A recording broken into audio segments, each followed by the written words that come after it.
Yo, okay, so scientists discovering new stuff for dinosaurs isn't always great. Sometimes it's amazing, sometimes it's awful. I firmly believe they should have stopped discovering Spinosaurus fossils after the 90s, dude. The Jurassic Park 3 Spino was so awesome, and since we found more stuff, it's just gotten crap. This amazing channel, Nature's Compendium, is about to show us a scientifically accurate Giganotosaurus so we can compare it to Jurassic World so we can see. I don't know, dude. I don't know what my point is here. I just want to learn more about dinosaurs, so yeah, leave a like, subscribe, and let's get into it.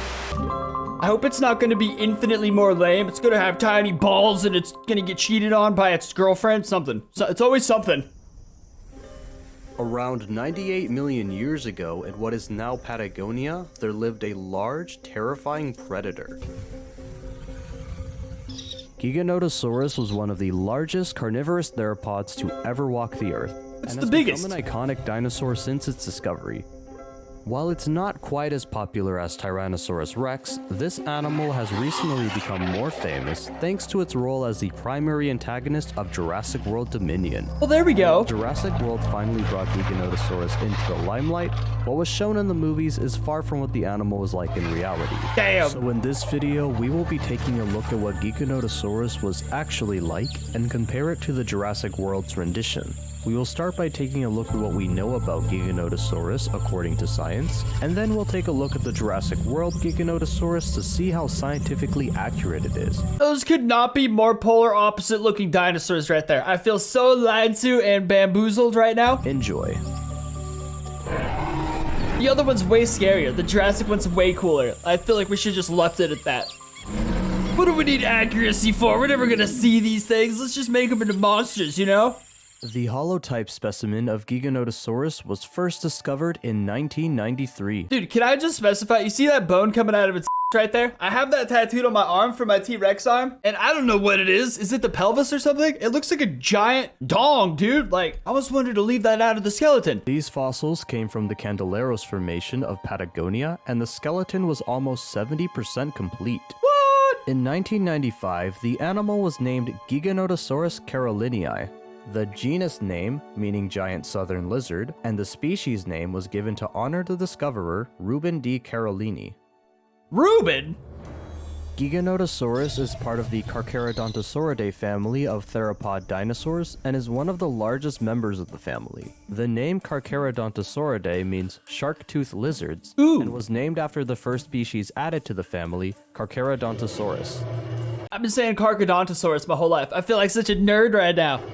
Carcharodontosaurs were the largest predators of the early and middle Cretaceous and spanned all across the globe. The first Carcharodontosaurs emerged during the late Jurassic with species like Lusovenator. Over time, these animals continued to diversify and become both specialized and bizarre predators. Some evolved crazy features like Concavenator's signature hump, while others went towards gigantism. Towards the end of their evolution, Carcharodontosaurs began to grow larger and larger in size, leading to the giants like Giganotosaurus. You know what sucks is they're all probably chickens now. Lengths of 13 meters long or almost 43 feet, and weighed a whopping 8.3 metric tons, or almost 18,300 pounds. In comparison, Sue the T-Rex weighed a staggering 9.7 metric tons, or 21,384 pounds. Some fat chickens, dude. Giganotosaurus may not have been bigger than a T-Rex, as we're so often led to believe, but hey, at least it was longer than a T-Rex. It wasn't even bigger than a T-Rex. Oh my god. I know the T-Rex has like the strongest bite force in nature, but what's the biggest carnivore? I feel like the obvious answer is the T-Rex. That was what makes me think it has to be something else. One thing that the T-Rex and Giganotosaurus shared in common, aside from being large, meat-eating theropods, was that they were both warm-blooded animals. Whoa. In 1999, the paleontologist Reese E. Barrick and the geologist William J. Showers found that the bones of Giganotosaurus and Tyrannosaurus rex had similar oxygen isotope patterns, with similar heat distribution in the body. These thermoregulatory patterns indicate that these dinosaurs had a metabolism that was somewhere between that of a mammals and a reptiles, and were therefore warm-blooded. The metabolism of an 8-ton Giganotosaurus would have been similar to that of a 1-ton mammalian carnivore. I'm trying to think of the repercussions of a warm-blooded reptile. Do any warm-blooded reptiles currently exist? I don't know, I just own a dog. Indicating that these animals would have grown rapidly. This would have also meant that these animals would need to eat an average of 30 kilograms of meat per day. What's a kilogram? While speed estimates vary, research done in 2016 by Asier Larramendi suggests that Giganotosaurus could reach speeds of up to 30 kilometers per hour. I need to Google a kilometer. It seems, wait, no, I know this. How many is 30 of those? They may have used their speed to ambush their prey, or even target slower moving animals for a higher chance of success. Fossils of the closely related Mapusaurus were discovered in a bone bed consisting of 8 individuals at different growth stages. The different size ranges of animals present suggests that Mapusaurus adults were tolerant of smaller individuals and weren't actively trying to eat or kill them. This led scientists to believe that these animals were part of a group and they died together due to a catastrophic event. Hunting groups may have been advantageous when taking on large sauropods. Group hunting may have also increased their chances of success.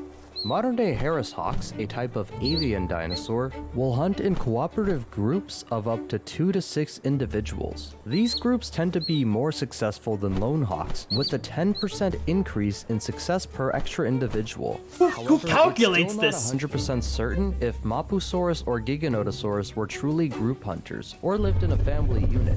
While the answer remains unclear, more discoveries will help scientists better determine the full picture. I figured it'd be like one of those symbiotic relationships where the little ones keep away pests and the big ones keep away predators. Despite being a massive predator, Giganotosaurus did not have a strong bite. A 2005 study done by Dr. Francois Terrien and colleagues showed that the bite force of a T-Rex was 3 to 5 times greater than that of a Giganotosaurus. Well, yeah, they're shark-toothed reptiles, right? So their whole thing is to like tear away bits of flesh and let them bleed out, whereas the T-Rex just has incredible bite force. These are all very attractive things to bring up on a first date with a woman. In fact, Giganotosaurus and the related Acrocanthosaurus had relatively weak bite forces. Nerds. Instead, their jaws were more adapted to slicing bites. This is further supported by the shape of their teeth. Giganotosaurus had flat, serrated blade-like teeth, similar to those seen in other Carcharodontosaurs. These teeth were perfect for slicing through the flesh of dinosaurs. The authors also suggest that Giganotosaurus was a generalized predator, and fed on a wide variety of prey. They most likely targeted prey smaller than themselves, such as juvenile sauropods. They may have also just bitten chunks off of larger sauropods, similar to what modern-day orcas do to baleen whales. Jesus! Furthermore, the absolute Chad chin of a Giganotosaurus may have actually been an adaptation for resisting tensile stress. Wait, what? The bite was delivered with the front of the jaws against the prey. Who knew that such a cool feature was there for more than just looks? They have a Chad chin? Lived in the Candelaris Formation approximately 99.6 to 97 million years ago. The environment at the time was mostly semi-arid, with some rivers and streams. Giganotosaurus shared this landscape with the Titanosaur Andosaurus and the Rebachosaurid Limisaurus. These sauropods may have been primary prey items for Giganotosaurus. Being the largest carnivore in the region, an adult Giganotosaurus would have been the apex predator and would have little to fear. That'd be so relaxing. There was another large predator in the region, an albillosaurid Ecrixonatosaurus. Ecrixonatosaurus is one of the largest albillosaurids to ever exist, and it's still unclear if these animals were in direct competition with Giganotosaurus. Do you guys think that creature directly evolved to a Gila monster? Gia monster? Gila? Is the L silent? I don't know. The chunky tail in the face, dude, they so did. So was. Maybe they often clashed, or they avoided each other by fulfilling different ecological niches. If a fight were to ensue between the two animals, Giganotosaurus would most likely win by using its larger size to intimidate and scare off opponents. I love this. Giganotosaurus was truly an awesome and awe-inspiring animal and would have reigned supreme until its extinction around 97 million years ago. Damn, we just missed him. It's beautiful to watch him just tear chunks of flesh off that thing, though, for some weird reason. Over what Giganotosaurus was really like as an animal, let's compare it to the Jurassic World version. For starters, we're gonna look at the head anatomy. The first inaccuracy here is that the Jurassic World Giganotosaurus lacks the absolute Chad chin of the real animal. Instead of giving the animal the more scientifically accurate absolute Chad chin, the Jurassic World Giganotosaurus was given a softer, weak sauce chin instead. A weak sauce, non-chatty chin? Dude, the animator is taking the absolute piss out of the Tragic. Moving on, the shape Tragic. of the teeth are incorrect and are much thicker than the actual animal's teeth. Furthermore, their uneven and jagged arrangement isn't the most realistic and was done to give the Giganotosaurus a more gnarly appearance. In reality, the teeth would have been in a more organized row to help better assist with slicing bites. The skull shape of the Dominion Giganotosaurus seems to be based on older reconstructions of the animal, with a more slender and elongated appearance. The more up-to-date and modern-day reconstructions of Giganotosaurus show a much more stout and compact skull. Another notable feature of the Jurassic World Dominion Giganotosaurus skull is its sharp, blade-like crest. While there isn't direct fossil evidence for such a feature, it's not entirely out of the realm of possibility. In fact, the brow of Giganotosaurus is extensively long, with a knobby, rugose texture alongside the skull. In life, this could have supported a keratin structure of some sorts, so a keratin crest of some form could have been present. Now, I interrupted a mid-sentence, I'm sorry, but this is why I don't put too much, this is why I don't criticize Jurassic movies too much, because who's to say in 20, 30 years from now, all the discoveries we currently think are legit are also malarkey. It's just like ever-changing malarkey as science advances and we could do more in-depth research into the skeletons and such. So it's like, what are they supposed to do, you know? Now let's move on to the body. One of the most notable attributes of the Jurassic World's designs are the large spikes and osteoderms running along the neck and back of the animal. Osteoderms are bones embedded within the skin and are seen on modern-day crocodilians. Cool. However, Giganotosaurus and other Carcharodontosaurs didn't have such integument. But what if they did? Dominion Giganotosaurus also has a protruding hump on its back, which is further accentuated by the spikes and osteoderms. Now, one thing that the Jurassic World Dominion design actually did get right was the position of the arms and wrists of the animal. Now we're talking. Until now, all of the Jurassic World theropods had pronated wrists, meaning that their palms faced downwards. In reality, theropod wrists pointed towards each other, similar to modern-day birds. The Jurassic World Giganotosaurus actually has this correct wrist placement. The only major difference is that the arms of the real Giganotosaurus would have been slightly smaller. And finally, the last inaccuracy worth mentioning is the time period. The Jurassic World Dominion prologue is set during the end of the Cretaceous period at 65 million years ago. Yeah, those people over at the Jurassic World franchise, bless their precious little hearts, but I don't think they've, like that was pretty goofy, the prologue where they come into contact with each other. I know that bothered millions of people. It's kind of silly. It's like, why would you even have that as a thing if they never existed? I get it. However, we now know that the Cretaceous period actually ended 66 million years ago. And of course, Giganotosaurus shouldn't be here since it died out 97 million years ago. The only reason it was featured here was so that it could have a face-off with a T-Rex. Look at that furry little weirdo. One of the main reasons why Jurassic World dinosaurs typically get a pass for being so inaccurate is because they are genetically engineered with modern-day animal DNA added to fill in the gaps. However, the Giganotosaurus featured in the Cretaceous prologue looks the exact same as the modern-day clone, so that excuse doesn't really apply here. Plus, in Dominion, they said that they now had 100% of the DNA for dinosaurs, so they weren't making any more of those weird hybrids, so they don't have that excuse doubly anymore. It would have been nice if the prologue Giganotosaurus was actually anatomically accurate and up to date, because if anything, that would better reinforce the idea that the dinosaurs in Jurassic World that are shown in the modern day are not meant to be identical to their extinct counterparts. Would have been beautiful, man. The Giga just sucked, though. I wouldn't have made this video. The Giga didn't do anything.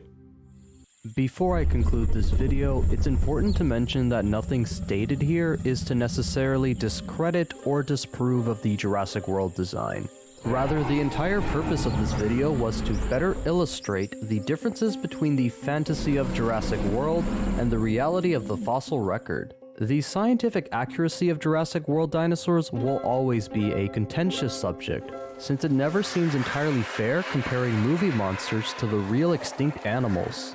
However, these films have a tremendous impact on the public's perception of dinosaurs and do an excellent job invigorating public interest. The goal of these videos is to use that interest to create a more healthy and fun approach to science communication. Through my artwork and animation, I hope to make learning about movies and the real science fun and enjoyable for everyone. And while I crack jokes here and there, I promise it is not out of bad faith. After all of us love dinosaurs and enjoy these Jurassic movies. Now I feel bad for kind of crapping on the movie just there. But they've had the Giga be the villain. The Giga was just trying to exist, bro. The Giga didn't harm anybody. It didn't do anything wrong, and they just killed it and celebrated its death. Like, it was just trying to exist, man. Trying to start a family. Any dialogue about dinosaurs is good, so might as well have fun with it. I love that chin talk, though. A lot of awesome chin talk in this video. It's a very chin focused. If you enjoyed this video, please consider subscribing to the channel and sharing this video with others who might enjoy it as well. Dude, I can't wait to watch this channel with my kid. Well, probably 30 years from now when I have one. But still, it sounds awesome. Sorry if I was kind of weird this video. My nose is itching the whole time. Allergies are killing me to death right now. I might be dead by the time this video gets posted. But either way, this channel was freaking awesome. Once again, the dinosaurs aren't as crazy as they were in real life, but it's fine, dude. It's not. I bit my tongue now. I bit my tongue and I have allergies. I'm dying. Leave a like, subscribe, check this channel out down below, and I'll see you guys next time.